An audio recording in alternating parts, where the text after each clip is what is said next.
बच्चों, आज हम ओजोन के बारे में पढ़ेंगे। ओजोन जिसका अणु सूत्र होता है O3 और ऑक्सीजन का अणु सूत्र होता है O2, यानी दोनों में ऑक्सीजन तत्व है, तो ये ऑक्सीजन का अपर रूप है।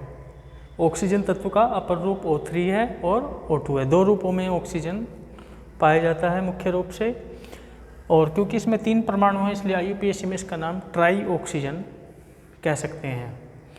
इसका अणुभार, क्योंकि परमाणु भार 16 होता है ऑक्सीजन का, तो 16 × 48 लगभग 48 होता है, क्योंकि लगभग 16 परमाणु भार होता है। यह ऑक्सीजन की तुलना में अस्थायी गैस है तथा पृथ्वी के वातावरण में यह अपघटित हो जाती है तेजी से, परंतु समुद्र तल से 20-30 किलोमीटर की ऊंचाई पर समताप मंडल होता है वायुमंडल का, जिसे अंग्रेजी में स्ट्रेटोस्फीयर कहते हैं। वहाँ पर इसकी मात्रा अच्छी खासी पाई जाती है। एक परत के रूप में ये रहती है, जहाँ पर यह पृथ्वी के सतह को पराबैंगनी किरणों से बचाती है, यानी ऊपर ही रोक लेती है पराबैंगनी किरणें जो सूर्य से निकलती हैं, नीचे नहीं आने देती। बनाने की विधि,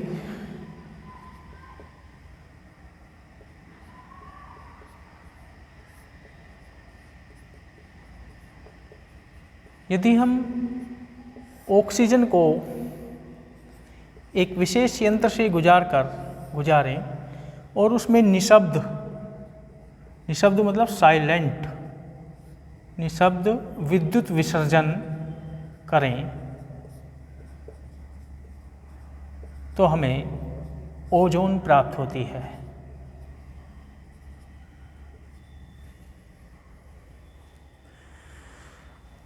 निःशब्द का मतलब है जब हम स्पार्किंग इलेक्ट्रिसिटी स्पार्क भेजते हैं तो उसमें आवाज़ नहीं होनी चाहिए। जैसे स्पार्किंग होती है तो उसमें आवाज़ होती है, तो यहाँ पे साइलेंट होनी चाहिए। यदि साइलेंट नहीं होगी वो विद्युत विसर्जन, तो इसका ओजोन का साथ के साथ अपघटन हो जाएगा O2 में, मतलब बनेगी नहीं फिर। और जिस यंत्र में यह क्रिया कराई जाती है उसको ओजोनाइजर बोलते हैं। इस विधि द्वारा हमें 10% सांद्रता वाली ओजोन प्राप्त होती है। यदि हमें ओजोन अधिक सांद्रता में प्राप्त करनी हो तो फिर हम विद्युत ओजोनाइजर का प्रयोग करते हैं। विद्युत ओजोनाइजर में हमें अधिक मात्रा में अधिक सांद्रता वाली ओजोन प्राप्त हो जाती है। भौतिक गुण,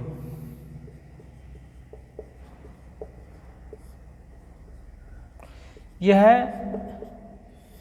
पीलापन लिए हुए नीले रंग की गैस होती है। द्रव अवस्था में यह गहरे नीले रंग की होती है और ठोस अवस्था में बैंगनी रंग की होती है। यह अल्प मात्रा में तो कोई हानिकारक प्रभाव नहीं डालती, परंतु अधिक मात्रा में यह विषैला गुण प्रदर्शित करती है। इससे सिरदर्द, उल्टी वगैरह हो सकते हैं। रासायनिक गुण,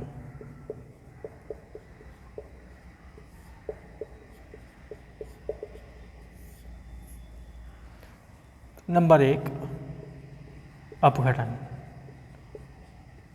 यह एक अस्थायी गैस है और इसका अपघटन ऑक्सीजन में होता रहता है।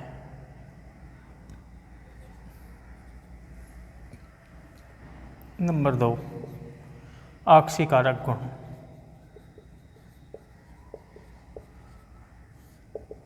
इसका जो अपघटन है वो मुख्य रूप से इस तरह से होता है O2 + O। O क्या है? नवजात ऑक्सीजन। तो ये नवजात ऑक्सीजन दूसरे पदार्थों के साथ जुड़ करके उसका ऑक्सीकरण भी कर देती है और विरंजन भी यहाँ पे कर देती है। तो ये नवजात ऑक्सीजन यदि लेड सल्फाइड से जुड़ेगी तो लेड सल्फेट में उसका ऑक्सीकरण हो जाएगा। PbS का ऑक्सीकरण हो जाएगा PbSO4 में। साथ में क्या प्राप्त होगी? ये O2। ये ऑक्सीजन ने इसका कर दिया ऑक्सीकरण लेड सल्फेट में। 3 और 2 5, 4 2 6, 2 3 6, यहाँ पे 2 से गुणा कर देंगे, संतुलित हो जाएगी। Number B, potassium iodide Ki के जलीय विलयन का यह आयोडीन में ऑक्सीकरण कर देती है। साथ में प्राप्त होता है KOH प्लस O2। यहाँ पे 2KOH। नंबर 3,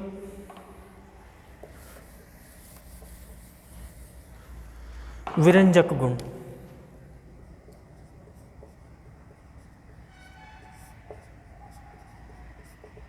ये जो नवजात ऑक्सीजन इसके अपघटन से प्राप्त होती है,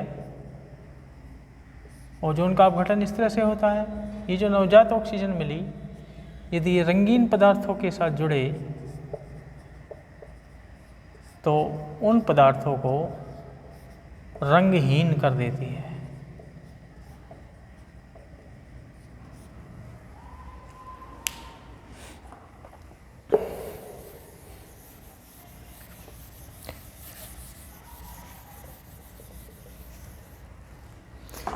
उपयोग।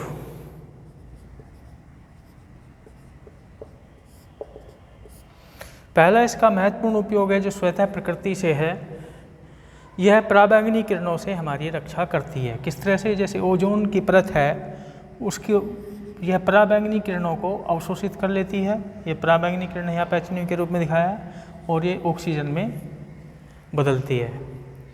तो यहाँ पे इस क्रिया में पराबैंगनी किरणें अवशोषित हो जाती हैं, इस वजह से पराबैंगनी किरणें नीचे नहीं पहुंच पाती है। ऑक्सीजन पुनः मतलब चक्र इसका चलता रहता है, ओजोन में बदलती रहती है, वो अलग मैटर है। जब इसका इन्वायरमेंटल केमिस्ट्री में पढ़ेंगे, पर्यावरणीय रसायन में, तो वहाँ पर ये स्पष्ट हो जाता है, बल्कि कक्षा 11 में आप पढ़ चुके हैं। दूसरा उपयोग आक्सीकारक के रूप में।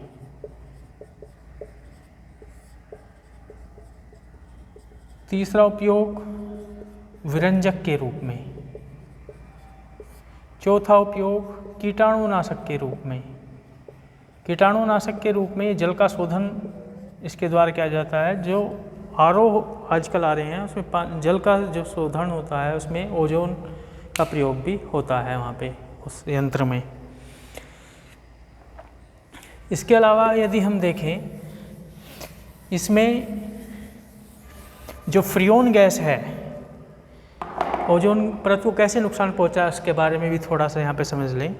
जो फ्रियोन गैस है, जो हमें प्राप्त होती है रेफ्रिजरेटर से या उससे एयर कंडीशनर से, वो फ्रियोन गैस ओजोन परत के साथ क्रिया करके उसको ऑक्सीजन में बदल देती है, जिससे ओजोन परत का क्षरण हो रहा है। या जो नाइट्रोजन के ऑक्साइड है, जैसे नाइट्रिक ऑक्साइड है, ये भी ओजोन से क्रिया करेगा, तो नाइट्रोजन डाइऑक्साइड और ऑक्सीजन इस तरह से प्राप्त होगी।